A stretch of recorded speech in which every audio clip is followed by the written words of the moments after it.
नमस्कार दोस्तों, मैं राजन बेक्टर, जनरल सेक्रेटरी पंजाब जयमला।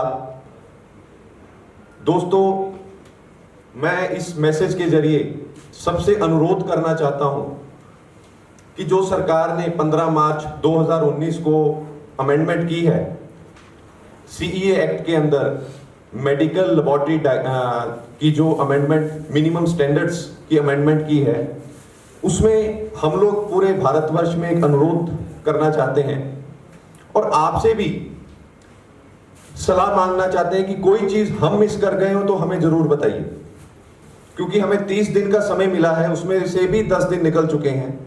तो हम चाहते हैं कि जितने ज्यादा जोरदार ढंग से इसका विरोध, इसकी ऑब्जेक्शन और सुजेशन के साथ सरकार को भेजी जाए उतना अच्छा। मैं बड़े शॉर्ट में अपनी बात रखूंगा। 2017 में सरकार ने सबसे पहले 5 मई 2017 को ड्राफ्ट रूल बनाए थे। उसमें उन्होंने 3 कैटेगरी बनाई थी। ये जो सारा ड्राफ्ट है, ये श्रीलंका का ड्राफ्ट उन्होंने कॉपी किया था, जिसमें 3 कैटेगरी थी, बेसिक, मीडियम, एडवांस लैब की। श्रीलंका में तो पूर्ण रूप से लैब टेक्नोलॉजिस्ट बेसिक लैब में साइन करता है।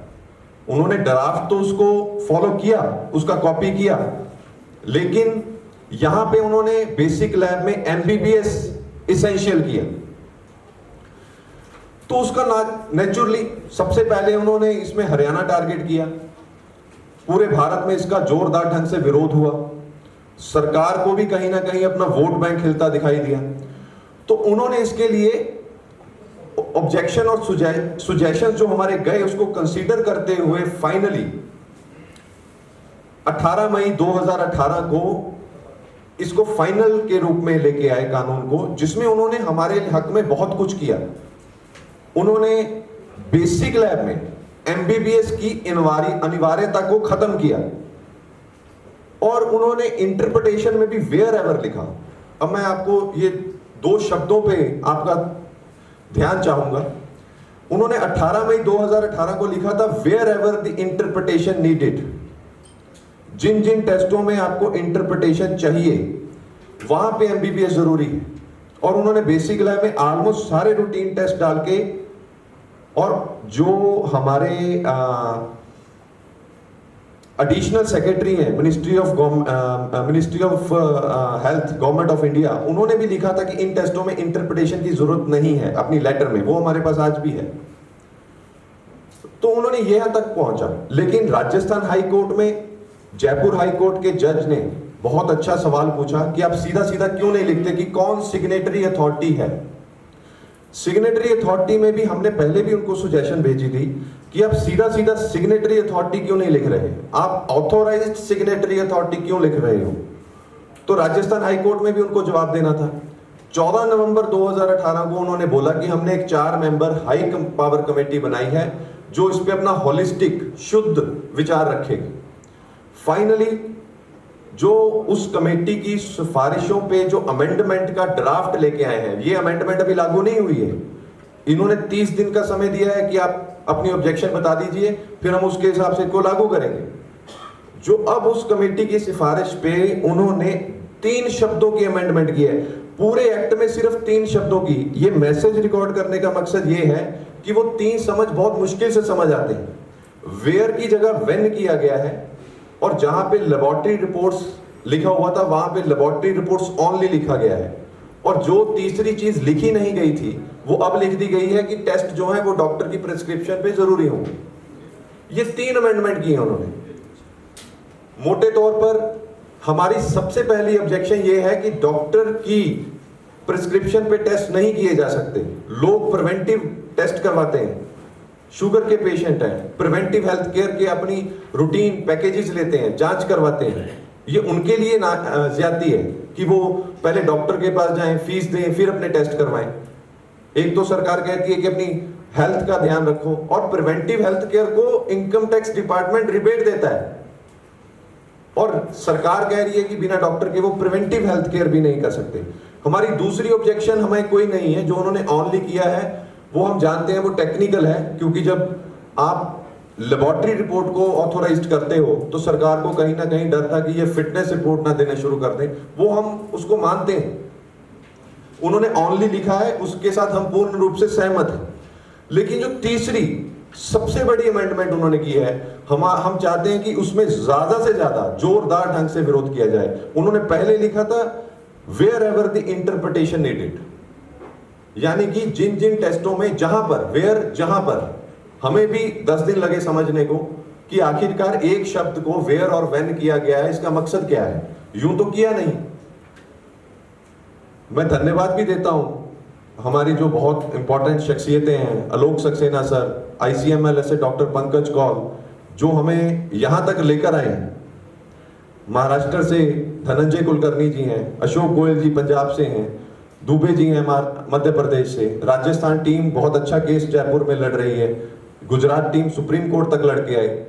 ये लोग हमें यहां तक तो ले आए, लेकिन अब हमारा फर्ज बनता है कि हम इस लड़ाई को और जोरदार ढंग से आगे लेके जाएं। तो मैं बात कर रहा था कि वेयर की, जहां पर इंटरप्रिटेशन जरूरत होगी वहां पे MBBS चाहिए। वो तो ठीक था, यानी कि अगर कल्चर में इंटरप्रिटेशन और ओपिनियन होती है तो हम लोग वो नहीं करेंगे। अगर PBF में ओपिनियन और इंटरप्रिटेशन होती है हम वो लोग नहीं करेंगे। हम जो CBC, LFT, RFT जो सरकार ने खुद बेसिक लैब में मेंशन किए थे हम वो लोग करेंगे। तो यहां तक तो ठीक था। अब उन्होंने लिखा है व्हेन रिक्वायर्ड, कि जब आप टेस्ट करोगे, वेयर को काट के उन्होंने व्हेन कर दिया कि जब आप टेस्ट कर रहे होगे तो जब आपको जरूरत पड़ेगी। व्हेन का मतलब जब जरूरत पड़ेगी। तो ये कौन कह सकता है कि कब जरूरत पड़े या ना पड़े। वो दिल्ली हाई कोर्ट का फैसला भी हमारे फेवर में है कि हम लोग टेक्निकल एनालिसिस रिपोर्ट दे सकते हैं, लेकिन बात यह है कि उन्होंने ये लिख दिया कि जब जरूरत पड़े। तो ये तो कौन तय करेगा। यानी कि कल जब CE एक्ट लागू हो जाएगा, जब हम बेसिक लैब का लाइसेंस लेने जाएंगे तो वो हमसे 3 चीजें मांगेंगे। बायोवेस्ट का सर्टिफिकेट वो हम लोग उनको दे देंगे, अपनी डिग्री की रजिस्ट्रेशन वो भी उनको दे देंगे। तीसरी चीज वो मांगेंगे कि MBBS लेके आओ, कि क्या पता कब जरूरत पड़ जाए। व्हेन रिक्वायर्ड है, व्हेन।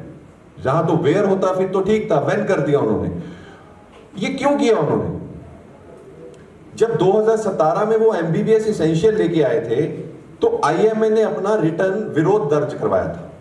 हमारी सारी पूरे भारत की एसोसिएशंस ने बहुत जोरदार ढंग से विरोध किया था कि आप कॉपी तो श्रीलंका से कर रहे हो, लेकिन वहां की तरह बेसिक में पूर्ण रूप से साइनिंग अथॉरिटी नहीं दे रहे हो लैब टेक्नीशियन। तो IMA ने भी बोला कि डॉक्टर्स तो ऑलरेडी पब्लिक के सॉफ्ट टारगेट है। लेबोरेटरी टेस्ट ये लोग टेक्नीशियन करेंगे, साइन हम करेंगे, तो उसके बाद कंज्यूमर कोर्ट में हम जाएंगे, हम नहीं करेंगे ये। तो सरकार को दोनों चीजों के दबाव में उसको डिजायरेबल करना पड़ा एसेंशियल्स। लेकिन अब उन्होंने घुमाकर वहीं लेके आ गए, वेयर की जगह व्हेन कर दिया। अब इसके पीछे कॉर्पोरेट की ताकत है, क्योंकि कॉर्पोरेट चाहती है कि वो मैदान खाली हो और अपना बिजनेस स्थापित करे। हर लेबोरेटरी पे कॉर्पोरेट के बोर्ड लगे हों।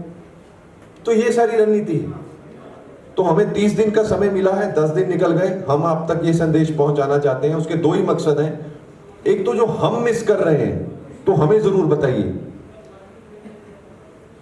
मैं पंजाब से हूं, मेरा फोन नंबर 9988001628 है।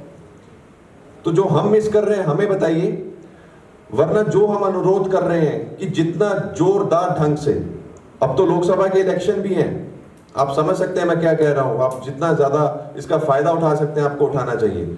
हमारे पास इन नेताओं के भी नेता हैं, जगदीप भारद्वाज जी जैसे लोग यहां बैठे हैं, जो पूर्ण रूप से समझते हैं कि इन चीजों को कैसे टैकल करना है। उन्होंने पहले भी यहां पे करके दिखाया है, आप लोगों के पास भी होंगे।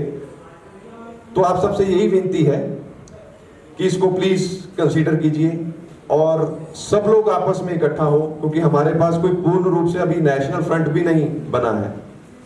तो जितना जल्दी हो सके हम इसको रिक्वेस्ट करते हैं कि आप इसको मूव कीजिए। हम तो पंजाब से बड़े जोरदार ढंग से इसकी ऑब्जेक्शन रखने वाले हैं। हमारी टीम खुद भी जाएगी वहां पे, ऑब्जेक्शन बाय हैंड भी देने जाएगी। तो इसी के साथ कहते हुए आप सबका बहुत बहुत धन्यवाद।